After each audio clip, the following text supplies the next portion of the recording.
Hello, welcome to Board Games with Niramas. I'm Joseph. Drako is here. He's ready. He is excited because we're going to talk about Imperium today. Imperium Classics and Imperium Legends in this episode of Game of the Week. Now, to start off, I do want to give a little bit of an update here, a quick sort of update on what's going on right now and what we are doing. So, yesterday we played Concordia Solitaria, which is a game I like for many years. But now you can play it solo, it's a Solitaria. You can also play co-op on 2 players, and you can add the bot to a 2-player game to make it a 3-player game. I haven't tried those multiplayer things yet, but I would like to do that. I think this Solitaria version was very good. And we played a few times yesterday. One of the times I did record it. So, I played. Draco was holding the box. He likes that. So, really fun, Concordia Solitaria. That's coming video here on YouTube next week as well. On the table right now, I have, let's see if you can see that. It's Undaunted Reinforcement with Undaunted Normandy. I am set up and ready, so after the stream I'm going to try it out for the first time myself. And then tomorrow probably I will do a recording, so there will be a video later on in the week of Undaunted Reinforcement as well. It looks really cool. I'm really excited to get back to Undaunted and play it solo. I did play Undaunted Undaunted Normandy when it came out, together with a friend. I played it a bunch of times on 2. Through the whole campaign, but I'm excited to be able to play it solo now. And of course, every week now on Fridays, it's Ark Nova solo playthroughs. That's 4 more to go. So 4 more Fridays there will be Ark Nova solo playthroughs, and those are already recorded and so on. So I just need to put them out once a week. And on Saturdays, something really fun with Lost Ruins of Arnak, the solo campaign that is so well made. I posted the first episode, chapter 1, last night, so that's on the channel. Had such a good time playing this solo campaign. Can really recommend it if you like Lost Ruins of Arnak, or if you're curious about the game, then go check out those solo playthroughs. It's like a campaign with story and a web app that works really well, and really impressed on how they made that. So yeah, hello to Slowmo and Peter in the chat. And so let's get going, starting talking about Imperium, because that's what's the game of the week. That is actually the game of the last month for me, in a sense, because I played this so much last month. I only played it solo yet, though.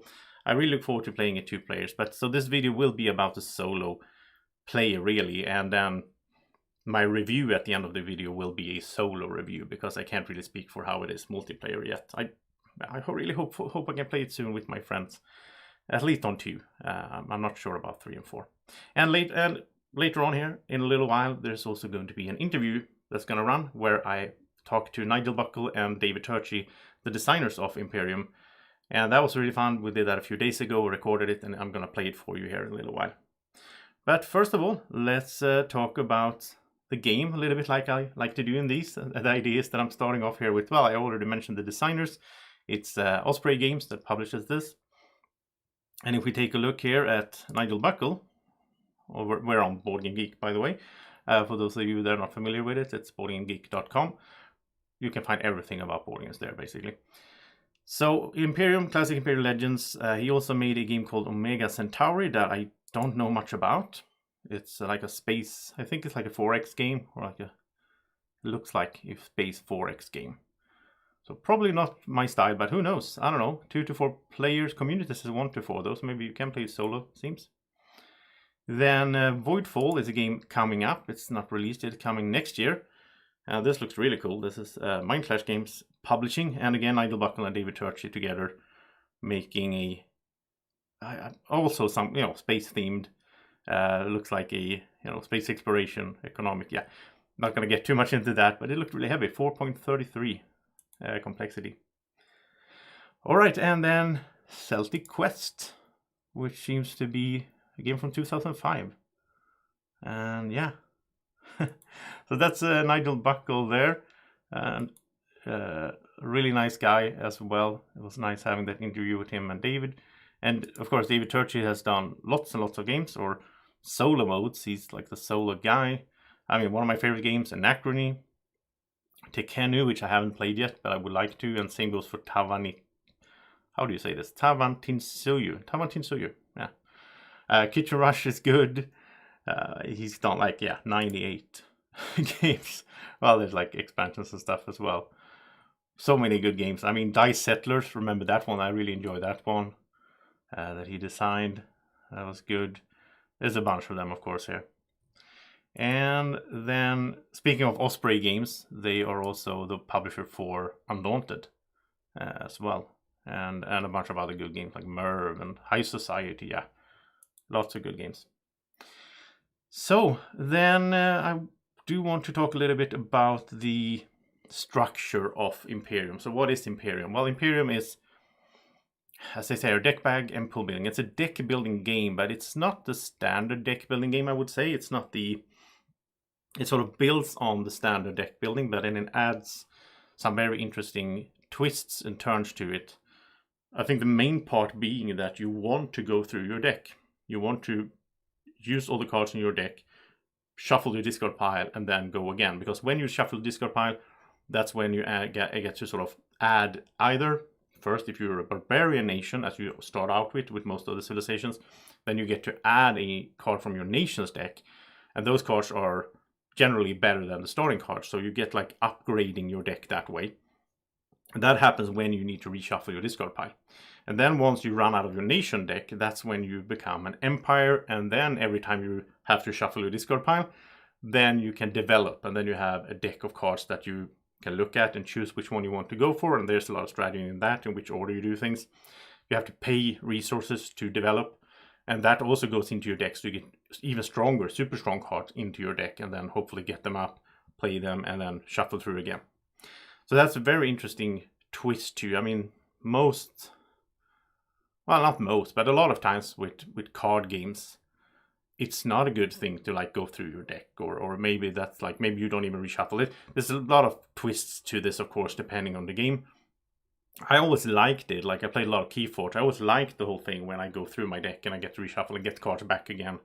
Or in deck builders where I get some cards that I purchased. Because you do that as well in Imperium. You have a market for cards. So you do also get new cards by purchasing them from the market.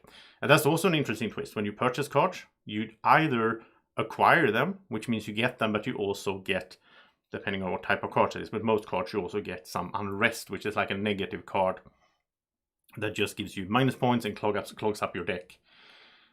And there are ways to get rid of it. There's an action to get rid of it by spending resources, discarding other cards to get rid of it, but you have limited amount of actions. Then the other way to acquire new cards is, well, instead of acquiring, you can break through. When you break through, you just get the new card. You don't have to get that unrest card, or you can even get a card from top of the decks. That's also really cool. This game has a market, like a river market, sort of, but it's not just one. The cards that you refill the market with doesn't just come from one deck. You have 3 different decks that are specified. You know what type of cards are in those decks. So whenever you buy a civilized card, as it's called, then you will refill with the new civilized card. And I really like that in this game. It lowers the randomness a lot in what will come up in the market. There's times when I don't really like river market systems in games. I like in Ark Nova, I don't dislike it, but it can be so random. There's a huge pile of cards, and then you pull a card out on the river market. You can get anything in there. So I like that control you have in Imperium that way. And then there's like 2 piles of cards, or 2 places for cards that are random, that are from a main deck that is a mix of those plus another deck. So sounds pretty complicated, but it's not really. And I think we should just move on to actually talking about the videos on the channel, because it makes more sense to have that rolling in the background. Before that, though, I do need to say Imperium Classics and Imperium Legends. So why are there 2 games? Well, basically, they are the same game. You can buy one of them. They are standalones. You can buy one of them, play with it. It has everything you need to play. If you get both of them, you can combine them, which is really cool as well. So, and in Legends, there are more legendary civilizations, while in Classics, it's more like the classic ones, like Rome and Greek and so on. But okay, let's start looking at some videos, because it's more fun to have that rolling than just looking at a Board Game Geek site. If you have any questions or input or whatever, if I forget to mention something that I should, just let me know in the live chat. That's always good. And so this is okay, I'll tell you the story right now. This is the first video on the channel. And I got this game back in, I think, August, July or August of last year. Sent from Game Maniacs, the main sponsor of the channel. So big thanks to Game Maniacs, of course. They sent it to me because it was like a new hot game. They do that. And then I opened the boxes. I did like I had a video, like a stream back in August, I think, where I looked at a bunch of different games and just opened them up and had like an unboxing stream basically. And Imperium was one of those games in there. And I was like, okay, so there's card game, deck building. Yeah, I always like that. I will check this out at some point, was my thinking back then. And then it was standing on my shelf for like 2 months. And then my friend Mats, who also made some videos like this one for the channel, he told me that he heard a lot of good things about Imperium, especially in the solo community, that he follows a lot of solo gaming groups and so on. So he asked me if he could borrow it and make, like, learn it and make a video of it. And I was really happy because I had a lot to film, and I was like, yeah, sure, that saves me some time, so you do that. And then he told me he played it a bit, and then he told me, he sent me this video, and he also told me like he liked it so much he wanted to buy the game from me. So I said, like, yeah, sure, you can, he got to buy it for a very small sum there.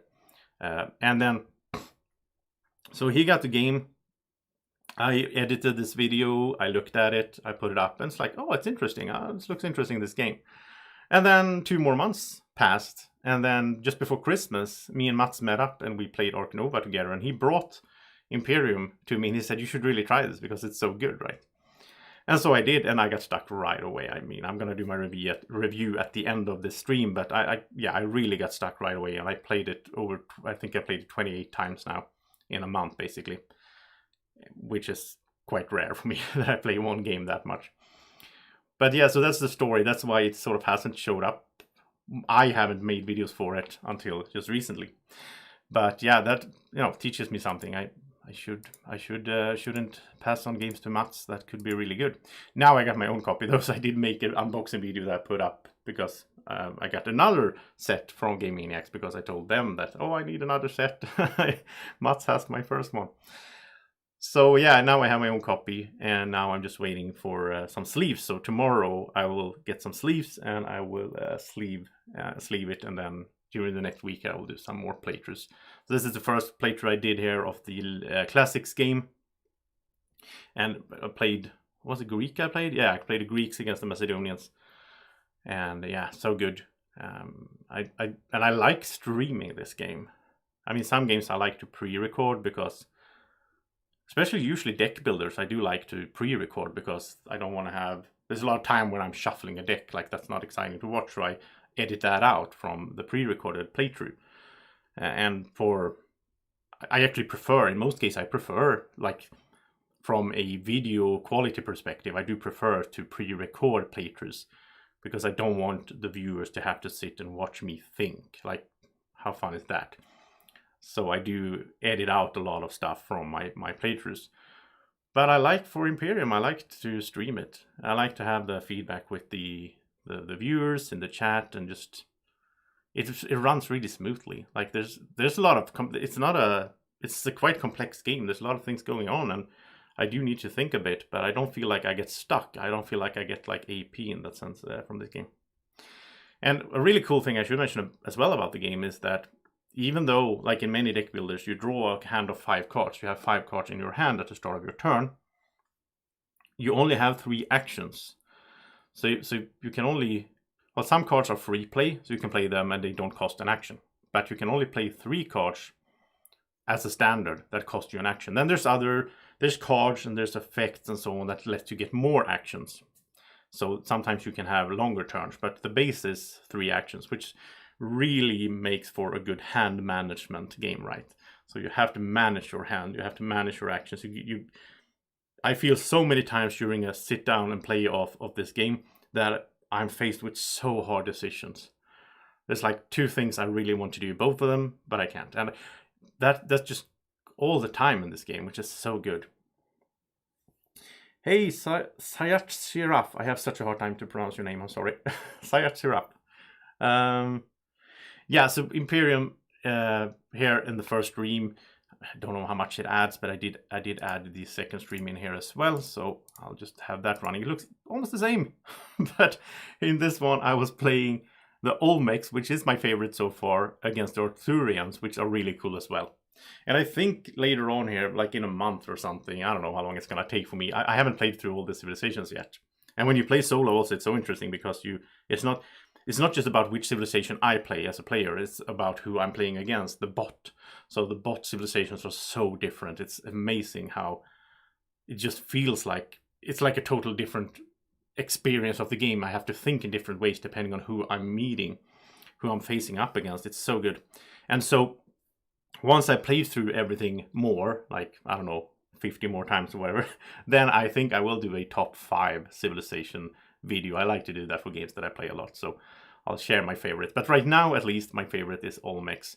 Because they have, as you can see here, they have a lot of cards that sort of are persistent, ongoing on the table. Some civilizations don't have much of that at all. They just like play through the deck, action cards, they go to the discard pile. While Olmecs has a lot of cards that you have them in front of you, and then you can activate them by exhausting them. And so that's also a mechanism of the game. It's not just the 3 actions, you can also activate cards that you already played. And I really like that, like tableau building and activating cards. It reminds me, of course, of games like Imperial Settlers, Empires of the North, which has a lot of that, or Terraforming Mars, when you have the blue action cards and you're like, oh, I'm doing this action that will trigger this thing over here, and they combo together. It's so much fun, and you get a lot of that when you play the Olmecs, and some other civilizations as well. But yeah, really, really cool. So, all right, I'm just gonna call you Dave because that's easier. All right. Well, let's move on here to the main piece of this video, which will be the interview that I did with the designers of the game. So I just need to fix this like this and get this into full size, and then I'm going to remove myself from here because it's weird if you see me double. And I'm also going to mute myself and let the video run, and hope you will enjoy this interview that I made. All right, so welcome guys. It's really good to have you on. Nigel and David, 2 of my favorite people right now, since you made the awesome game Imperium that I keep playing every day basically now in solo mode. I can't put it down, so it stays on my table. Thank you for the invite. And I wanted to start off this chat with just asking you how it all started. Like how do you guys know each other? Did you know each other before you started designing this together, or?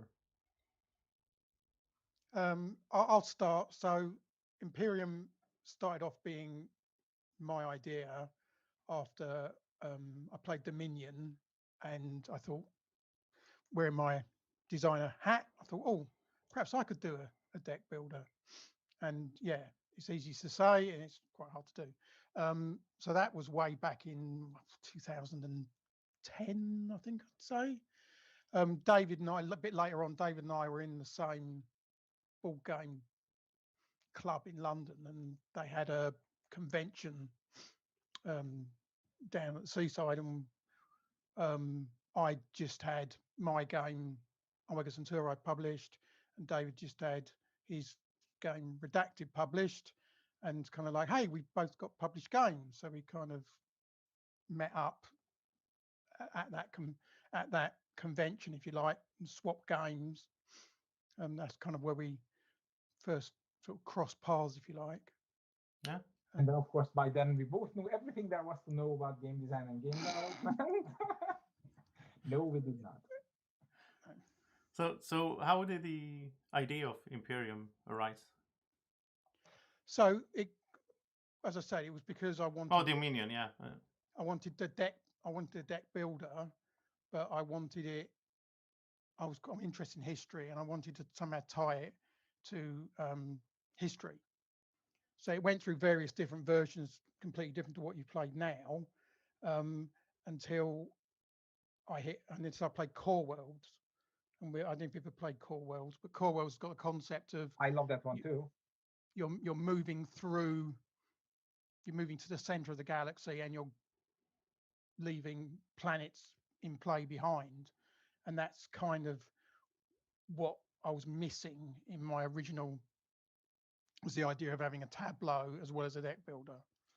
And then once I got that, then I had the idea of you go through time, you start as a barbarian, become an empire. I'd always had that, but I was struggling on how to implement it. But once I played Core Worlds, then it was more obvious that, I have a personal market and a river rather than the Dominion style lay it out in front of you and you sort of work a puzzle how you're going to play.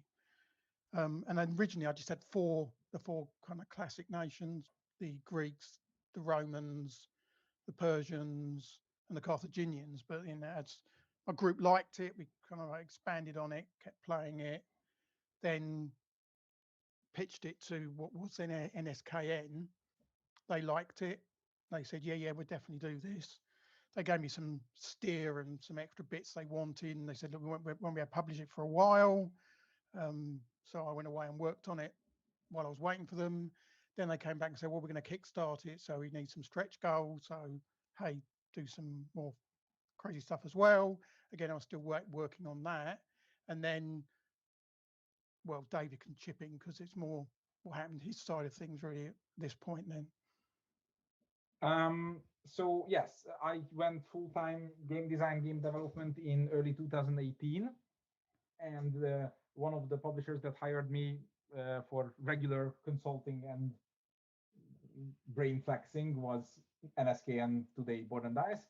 And the first game I worked with them was Teotihuacan, besides getting my own Dice Settlers published. And after Teotihuacan, I pretty much became the solo guy completely by accident. I designed the solo mode for Teotihuacan in the last 2 weeks of the development process after finished a lot of playtesting on a why not basis. But people liked it and they were like, yeah, let's do this more. And then so Board and Dice NSKN called me for a meeting and said, these are the next 4 or 5 games we're publishing. Pick one, which one you want to work on. And that was a box with Nigel's name on it. And I went, oh, I know that guy. I want that one. So they gave me Imperium and I played it. And I was like, so backstory, I really don't like deck builders because I like impactful choices where I need to choose between A and B and I want both. Yeah. Deck builders precipitate on the idea of you make lots of little choices which improve your future choices, which eventually lead down to a path where you feel good. So I come from the place where I really don't like deck builders. So I played Imperium and I went, there is something here that makes it more suitable for me than other deck builders, but it needs more, care, more interaction, more clash. And Nigel, being the lovely person he is, he said, what do you have in mind?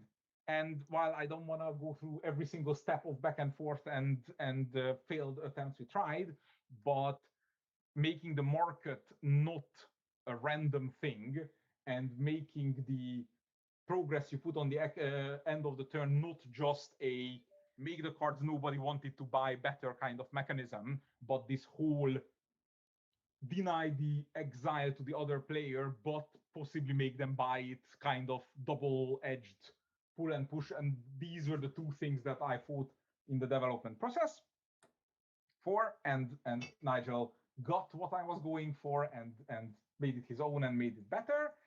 And then as it happens, eventually we got to like, all right, well, David, you've been brought on to design a solo mode, so could you now shut up trying to make the game more heavy and could you just please design the solo mode now? And Nigel at the time had a practice mode where you could play with one bot and with a random market and you have X turns to score X points. And I was like, we can do better than that.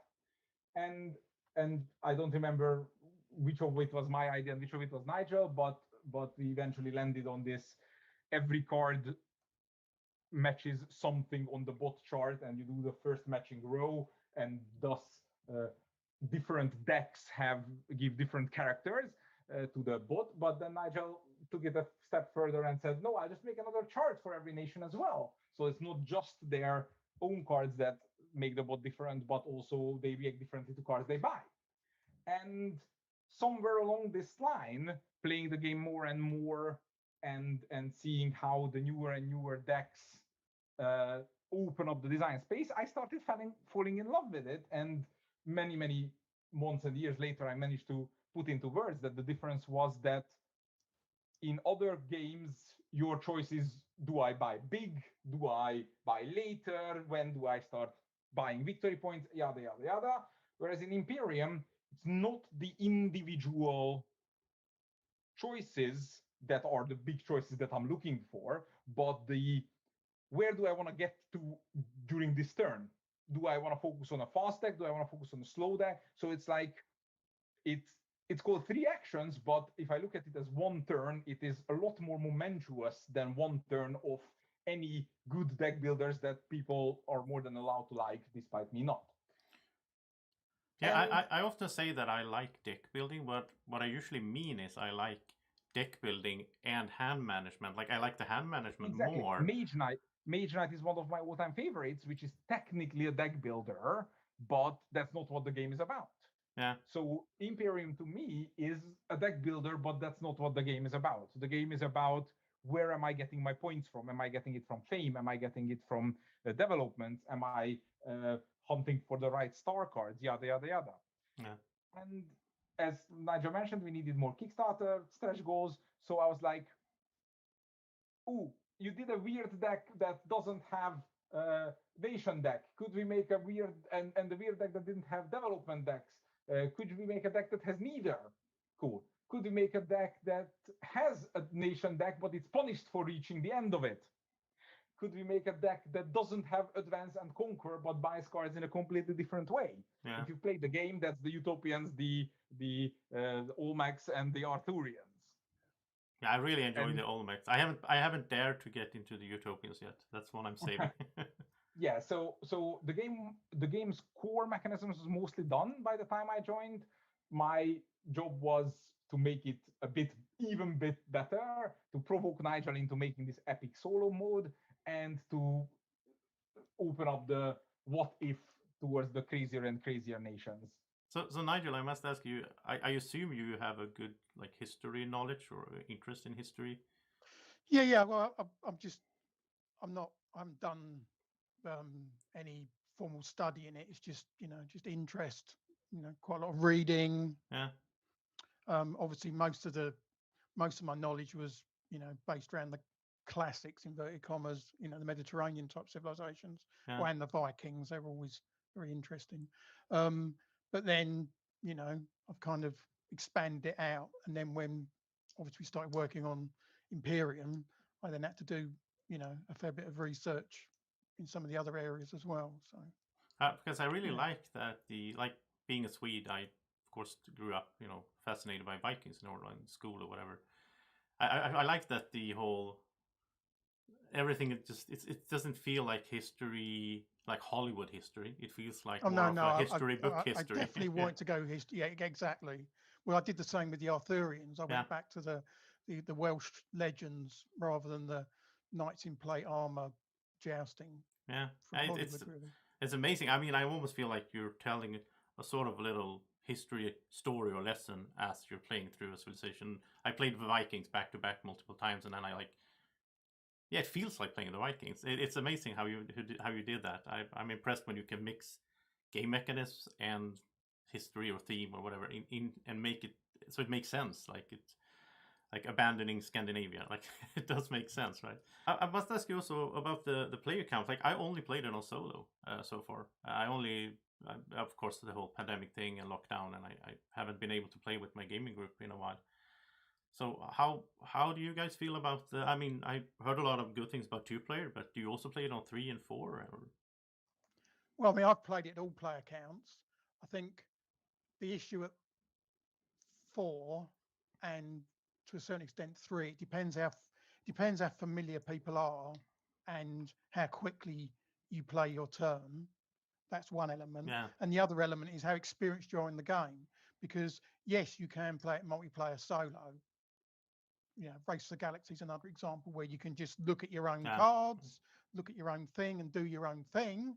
But if you're actually looking at what other people are doing, you'll do better.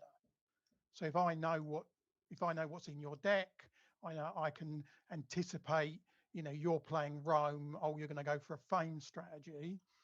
If I'm not playing a nation that's particularly good at fame, do I want to even take a fame card at all? Because it's just helping you accelerate the game. That's true. Maybe I want to do something else.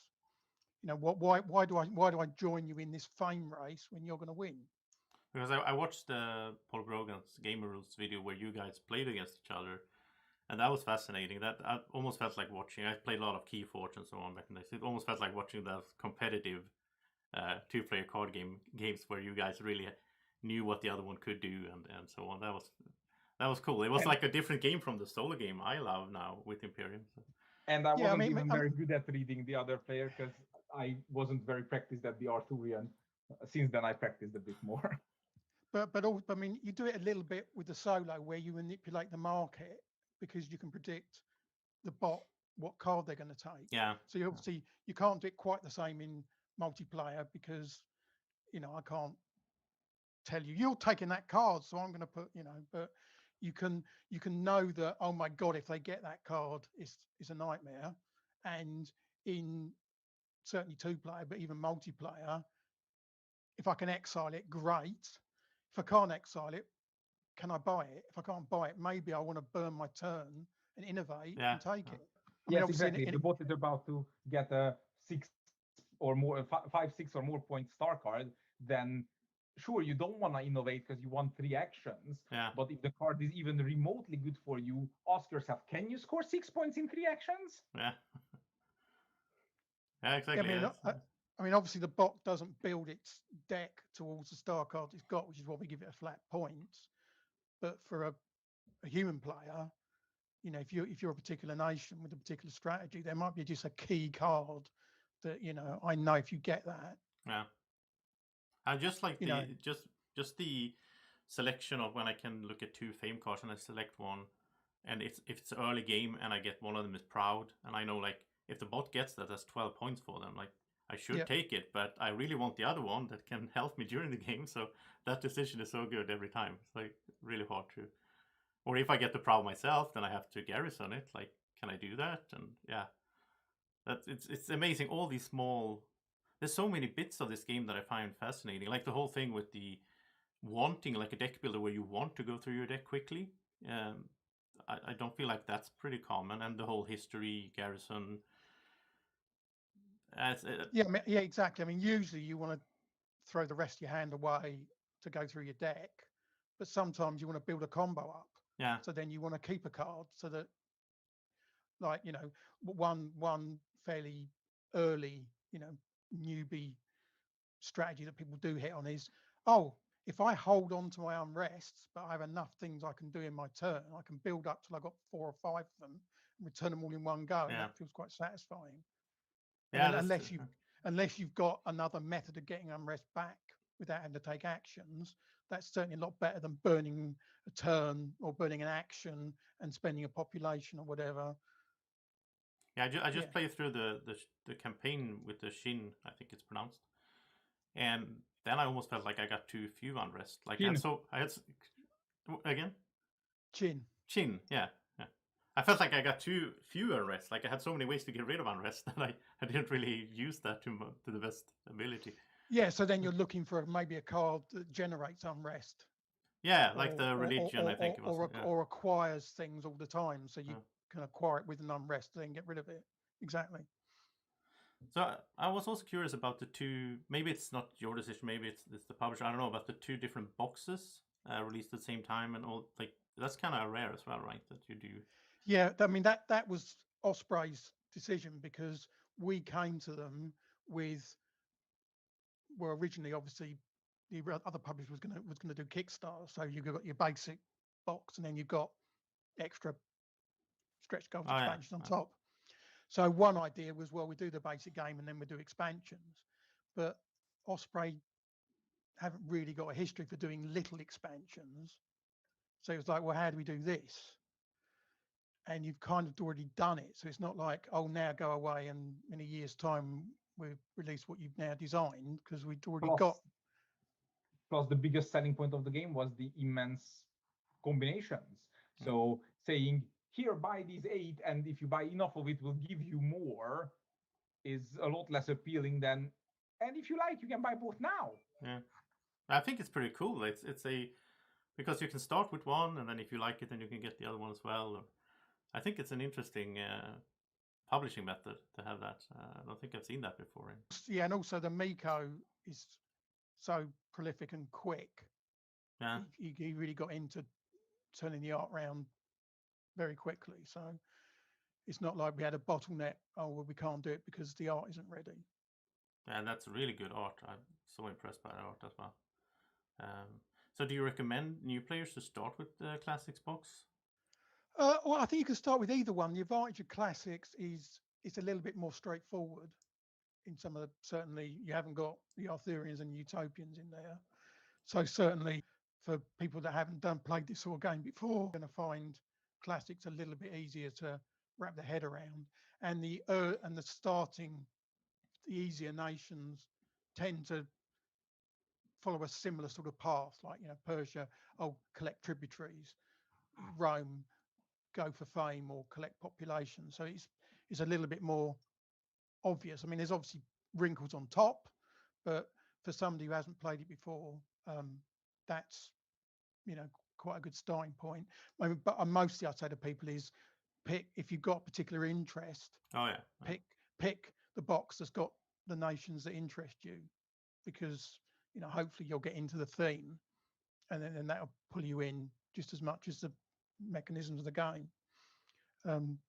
The other thing I'd say is, if you're teaching somebody, whether it's 2-player, 3-player, or 4-player, put the person who's the newest first, not last. And most people, if you're teaching a game, oh yeah, the newbie, we put them last, so you can see everybody else's turn and then they can do theirs. You do that in Imperium, it's a disaster, because it comes around to them, they've got to do their turn, and then they've got to do solstice straight away.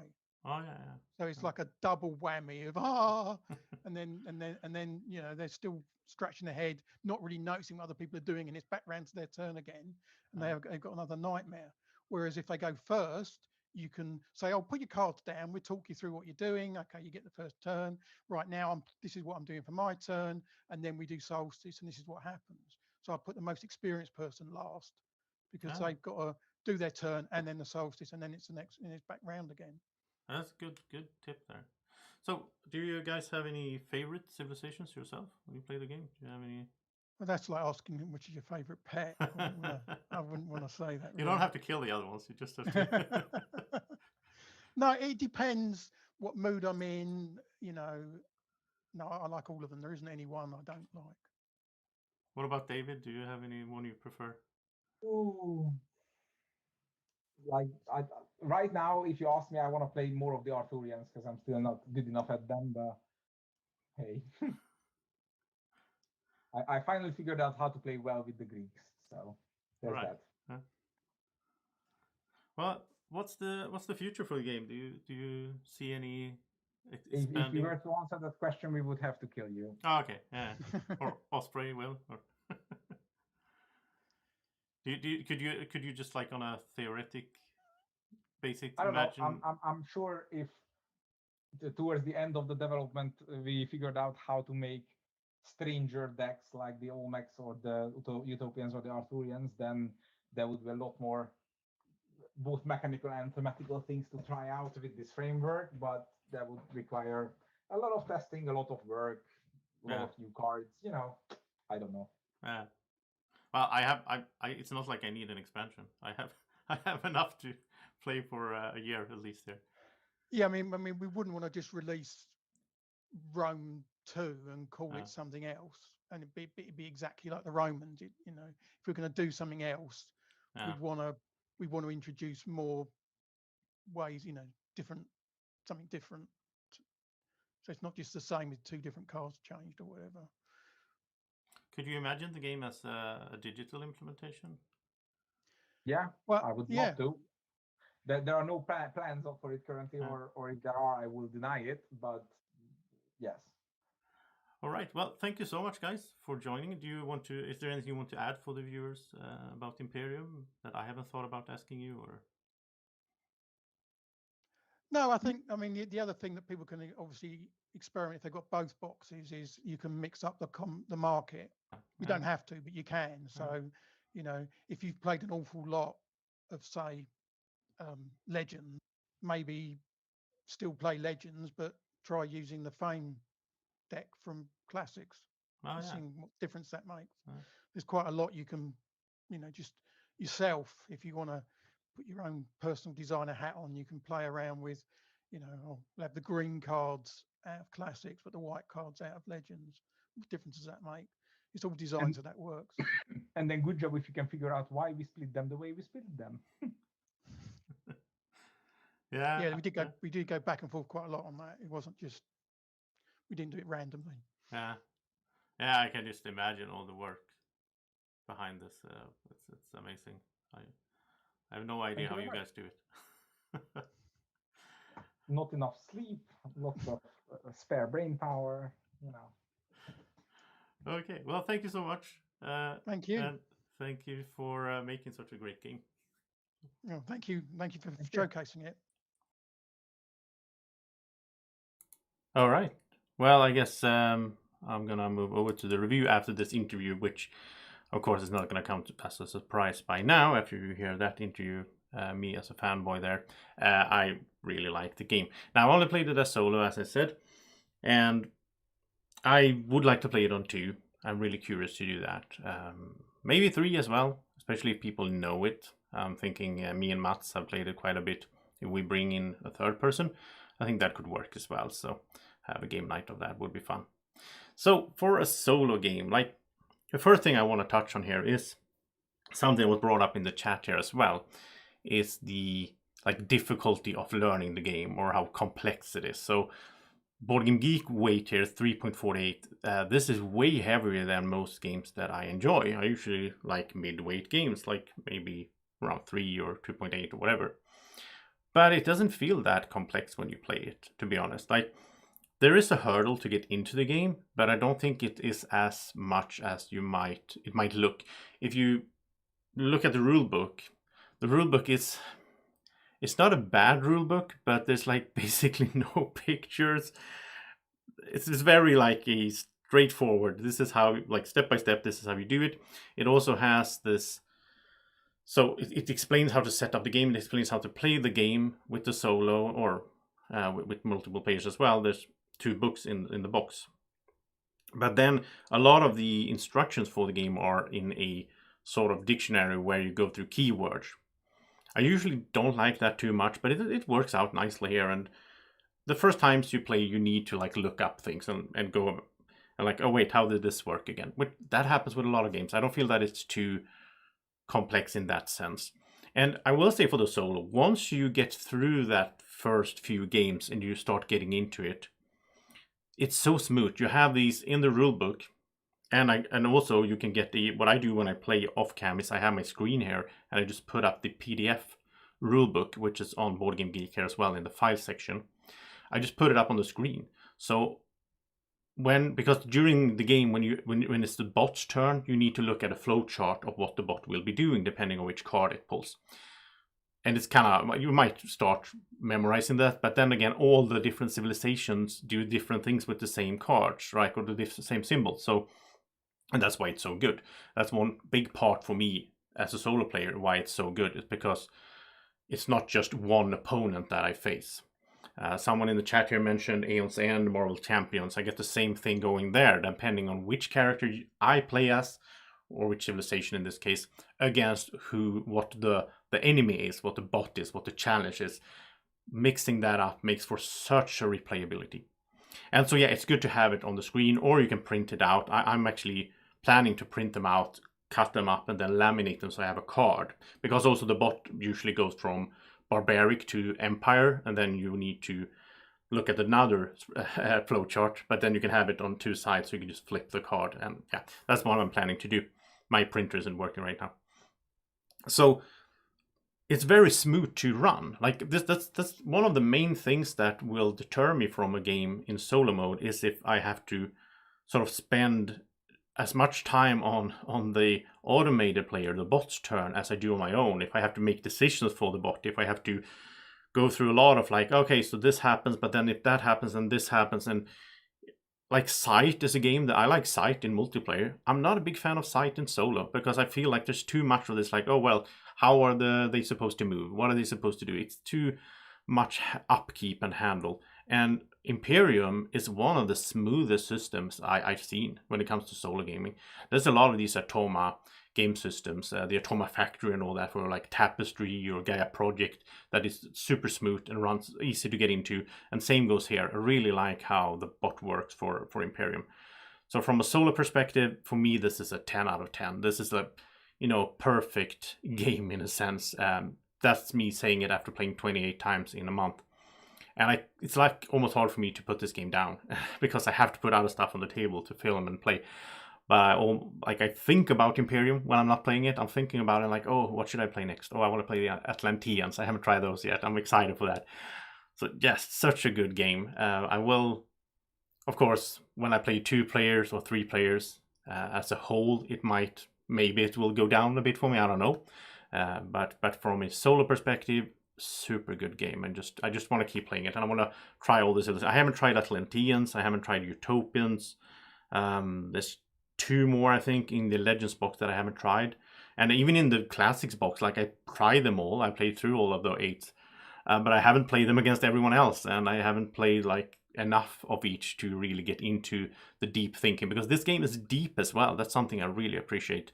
This is not like there's some games that are really good, that I really like when I play them. I really have a good time.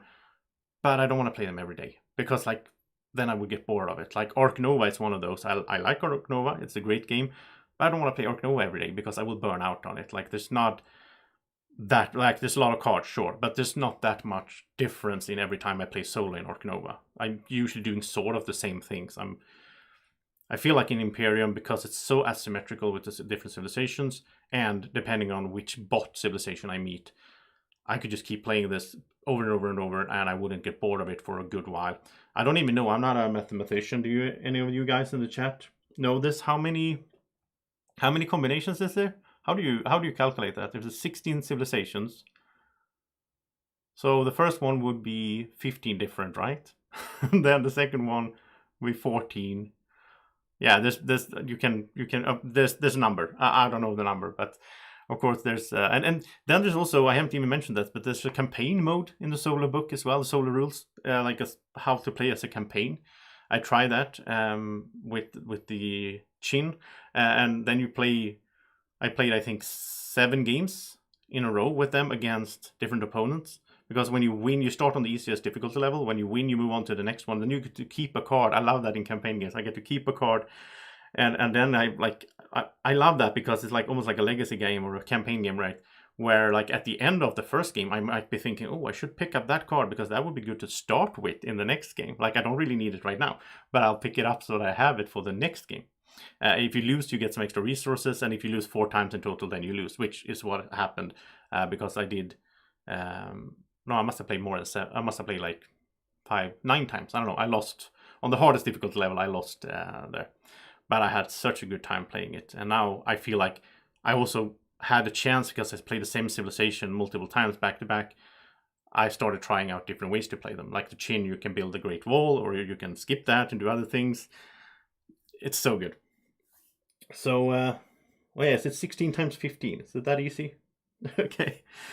So yeah, that's Imperium. Now, before I wrap up here, I will take a look at the chat because I haven't been focusing on the camera. I haven't seen what you guys have said here. So a lot of you said that it's not that complex. I agree, it's not that complex. It's just a little hurdle to get into. But I actually appreciate that because that means once you get over that hurdle, it's so rewarding. There's so much depth in there. I wouldn't want this game to be sort of lighter because that would mean that I would not have as much play of it before I get bored of it in a sense. And Flo is saying here that he played like Under Falling Skies, Aeon's and Marvel Champions. Well, you're not going to have any problem with getting into this. Like Marvel Champions is somewhat similar in a way, I think. I get the same, not in the exact gameplay, but just the setup of how you have different like decks basically. Like, oh, do you want to play Iron Man today? Then you pull out Iron Man. Same goes here. If you want to play as the Scythians, then you pull out their deck. And then you do the setup and everything. So there's some similarities there. Would the game work with 2 players and a bot? I don't know. Maybe that's yeah. I honestly don't know if that would work. I guess. I don't know if there's any real like problem with that. Like, why wouldn't it work? Because you would have like a third opponent. I don't know. I wonder if anyone tried that. If you have, then tell me in the chat or in the comment section afterwards if you're watching this video afterwards. I'm curious about that as well. I don't even know if you need it. Like, maybe if you play a lot on 2, it would add like a new element or a new twist to it to add a bot. That's a cool idea. I really like that in some games, like Endeavor, Age of Sail, or in Tapestry. When you play 2 players, you still have a bot in there, sort of, or a bot similar system, like a third player. Or Dune Imperium has that as well, really good. If you play Dominion the first time for 10 plus years ago, you would have the same kind of shock. Yeah, that's true, I guess. So, I mean, all games. I remember the first time I played Carcassonne, I many years ago, I sat down and I was like, where's the board? Like, how does this work? I didn't get it at first. Like, how does this game work? There's no board. What's the board game in Carcassonne? But, you know, then I played Carcassonne lots of after that. Okay, Nigel say they tried with the bot and it works. Okay. Yeah, I guess the bot is mainly so you can play solo. Even though there are, I can't. Yeah, I even want to try this game on 4 at some point, but 3 is definitely. I want to try it on 3, but I think maybe the sweet spot is 2 and solo. Now I'm guessing because again I only played solo. All right, well I am going to wrap up the stream here. Of course, you can go to Board Game Geek. The links are in the description to the video. You can find Board Game Geek here if you want to read more about it, the forums and everything. If you want to go deeper into it, you can watch the playthroughs that I did. And there's more playthroughs coming. I will be streaming sometimes next week as well. I can't really say which day right now. But sometime next week I will be streaming Imperium again. And speaking of that, tomorrow, Monday, I will sleeve it, my copy, and get it ready to play. And tomorrow I will get some sleeves because I have a new sponsorship, a new cooperation here between the channel and Ultra Pro, which makes sleeves. So they will send some sleeves over, so I will sleeve it, and that's going to be fun. All right, well, thank you so much to everyone who's been watching. I hope you had a good time watching the stream. I sure had a good time making the stream and playing this game and doing the interview and everything. I really like this system, or this format of videos, Game of the Week streams on Sundays. I really enjoy it. I hope you do as well. I hope I can keep just doing these. It's like a challenge for myself as well to try to do these every Sunday for the year here, which will be tough when it comes to summer, but we'll see. All right. Thank you so much, everyone. Hope you have a great evening, morning, or whenever you're watching. Take care. Bye-bye.